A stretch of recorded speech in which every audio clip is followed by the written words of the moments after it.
कश्मीर में जारी तवील खुश्क साली के बायस नदी नाले और आबी ज़खायर तेज़ी से खुश्क हो रहे हैं, जिससे ज़राई शोबा, पीने के पानी की फराहमी और मजमूई माहौलियाती तवाज़ुन मुतासिर हो रहा है।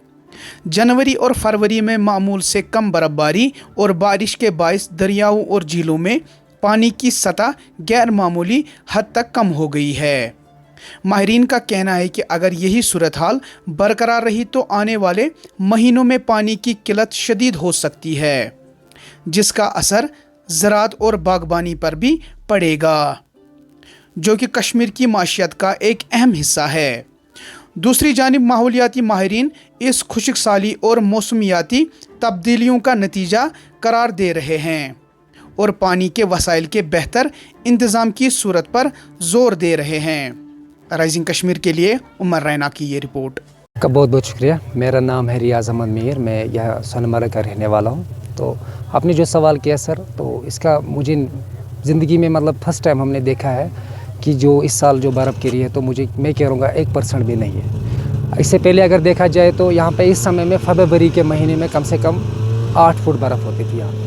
तो मुझे लग रहा है तो किसी हद तक हमें बहुत नुकसान का और सामना करना पड़ेगा आगे आने वाले वक्त में, क्योंकि यहाँ पे जो ग्लोबल वार्मिंग का बड़ा एक इशू है, क्योंकि इसकी वजह से मुझे लग रहा है कि अब कोई बर्फ़बारी नहीं हो रही या कोई ऐसा सिस्टम ही नहीं है, हमारी वाटर बॉडीज़ भी ख़त्म हो रही है। तो मुझे लग रहा है कई हद तक हम इसके खुद ज़िम्मेदार हैं, क्योंकि जो हमारा माहौल है पूरे तरीके से ख़त्म हो चुका है।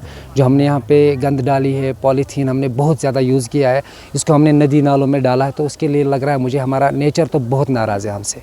तो मुझे नहीं लग रहा आने वाले वक्त में ये भी हमें देखने को मिलेगा। तो अगर हमें इस चीज़ को एक बार फिर वो बर्फ़ देखना चाहेंगे तो हमें बहुत हद तक इसके लिए खुद ज़िम्मेदारी उठानी पड़ेगी। हमारा माहौल जब तक सही नहीं रहेगा, जब तक हम ग्लोबल वार्मिंग पे कुछ कंट्रोल नहीं कर पाएंगे, मुझे नहीं लग रहा है कि यहाँ पे इसकी वजह से कोई टूरिस्ट भी आ पाएगा। क्योंकि सबसे बड़ा इम्पैक्ट जो आने वाला है, वाटर बॉडीज़ हमारी ख़त्म हो चुकी है, साथ साथ जो हमारा रोज़गार है यहाँ पे मुझे लग रहा है 98% लोग इसी पे निर्भर है, इस टूरिज़म पे। लेकिन मुझे नहीं लग रहा है कि आने वाले वक्त में वो भी यहाँ आएंगे। मैं कहीं मई में तो नहीं हूँ, मई के महीने में ऐसा हमको यहाँ को देखने मिलता था। तो अफसोस से कहना पड़ता है मुझे कि इसके बहुत हद तक हम इसलिए और इन्वायरमेंट के लिए हमें पेड़ पौधे और लगाने चाहिए कि ताकि ग्लोबल वार्मिंग कहीं हद तक कंट्रोल हो जाए, ताकि यहाँ पे फिर से वैसा ही रहे जैसे इससे पहले यहाँ पे बर्फ़बारी होती थी। बाकी शुक्रिया।